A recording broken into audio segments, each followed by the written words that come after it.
Bert Hellinger dice que primero es el orden y después el amor. ¿Qué quiere decir esta frase? ¿Quiere decir que el amor es menos importante? No, el amor es súper importante, pero para que este amor pueda ser un amor duradero, un amor que permanezca, es necesario que primero haya un orden.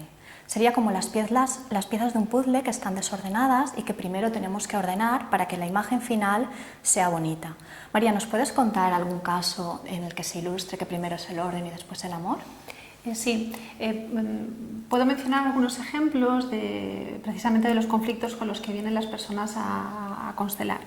Por ejemplo, un caso habitual es que el papá murió o el papá abandonó a la mamá o el papá no está presente. Y entonces la mamá toma a uno de los hijos, puede ser un hijo varón pero también puede ser una hija, a la que coloca en el lugar del papá, es decir, va a hacer las funciones como cónyuge sustitutorio que se llama. Por supuesto, esto es un movimiento inconsciente, tanto de la mamá como del hijo, de la hija, pero eso va a crear muchas dificultades en este hijo o en esta hija, como tener dificultades en encontrar una pareja o en mantener una pareja, etc.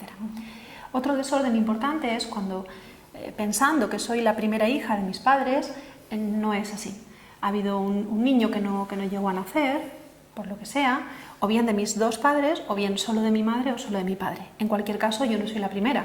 Y para mí estar ocupando el lugar de la primera hija es una sobrecarga, no lo voy a poder llevar bien. Cuando yo vuelvo a mi lugar, esto me facilita las cosas, vuelve a fluir el amor en esta familia. Muchas gracias.